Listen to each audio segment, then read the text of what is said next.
Okay, today we're going to be talking about the second 9 weeks, Objective 8, compound and inequalities.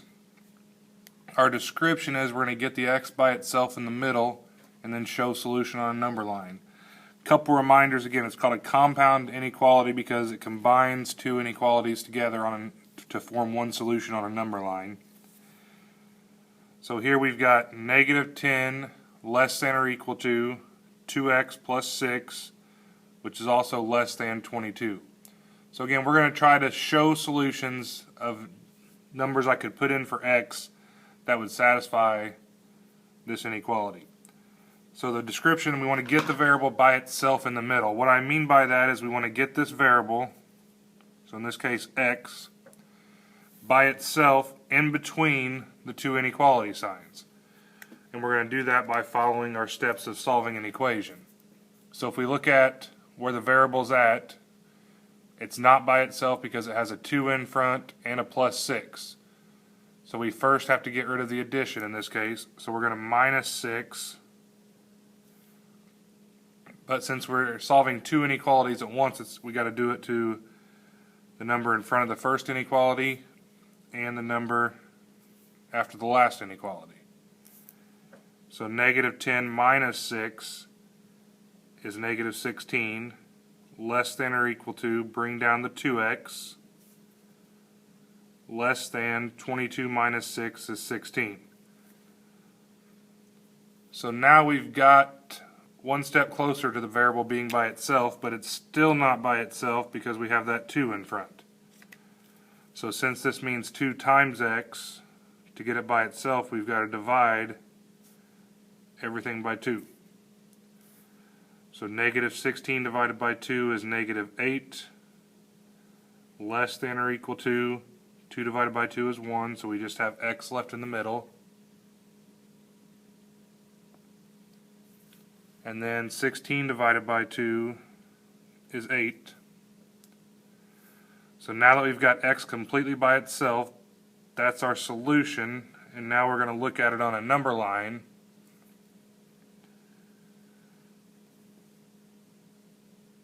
So if I look at it on a number line here, the two numbers that I want on my number line are negative 8 and 8. Now we still have to ask ourselves, do I need an open or closed circle?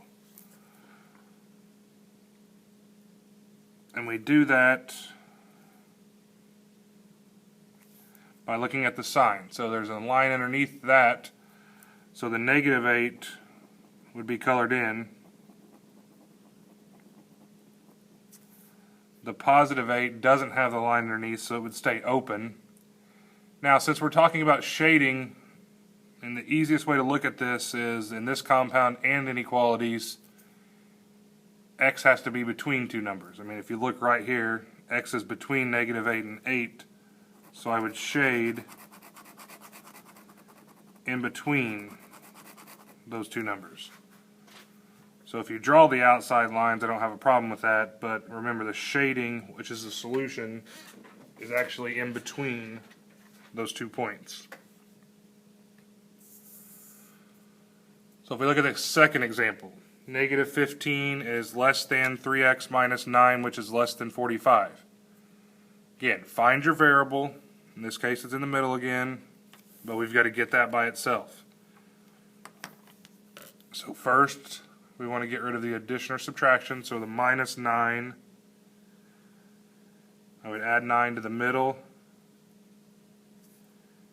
in front of the first inequality and after the last inequality. Negative 15 plus 9 is negative 6, less than, bring down the 3x, negative 9 plus 9 goes away, is less than, 45 plus 9 is 54. So where x is almost by itself again, except for it has that 3 in front. So to get rid of the 3 in front, we have to divide everything by 3. Negative 6 divided by 3 is negative 2, is less than x, which is less than 54 divided by 3 is 18. So now we've got the x completely by itself. So now if I want to look at it on a number line, again, we got our two numbers, so we got -2 and 18.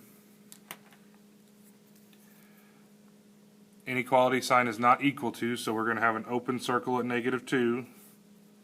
Same thing at 18, it's not equal to underneath, so we leave it open.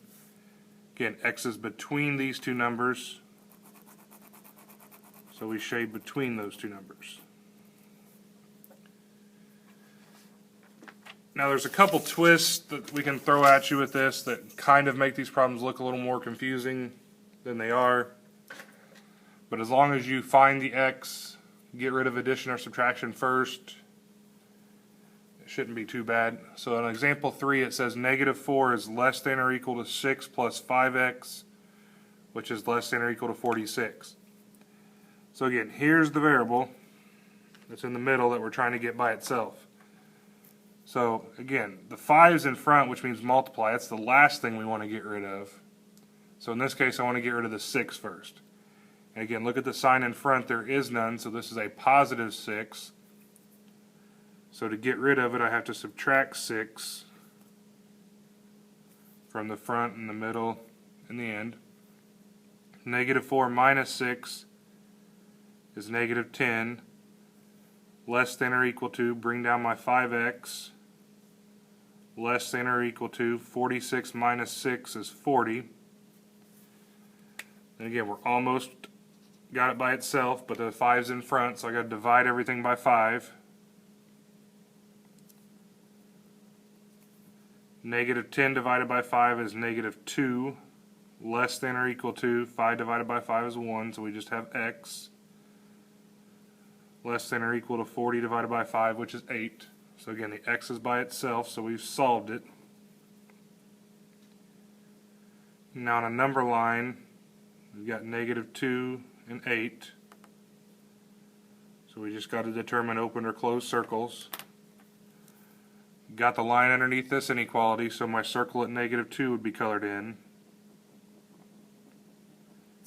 Same thing with the 8. We got the equal to underneath the inequality. So we color it in. And then again, x is between those two numbers, so I shade between those two numbers. Okay. Now, the last little twist that they can throw at you is example 4, where you have to make sure you still follow your exceptions. So again, our exceptions are if we multiply or divide both sides by a negative number, we have to flip the inequality sign. Or if x ended up by itself on the right hand side, we'd flip everything. So here we got 34 is greater than -4x plus 2, which is greater than or equal to -10. So there's our x that we're trying to get by itself. So again, we want to get rid of the addition or subtraction first. So I'm going to subtract 2. 34 minus 2 is 32. Is greater than, bring down the -4x, greater than or equal to, -10 minus 2 is -12. So we have the x right there, but since there's a -4, we got to divide everything by a -4. Again, when we divide by a negative number, that's one of our exceptions. So 32 divided by -4 is -8, but since I divided by a negative, I have to flip the inequality sign. -4 divided by -4 is 1, so we just have x. Again, I'm dividing by a negative, so I have to flip that to become a less than or equal to. -12 divided by -4 is +3. So we got the x by itself. So then on my number line, got -8 and 3. At the -8, there's not an equal to underneath that inequality, so it stays open. But at the 3 there is, so we color that one in. And then x is between those two numbers.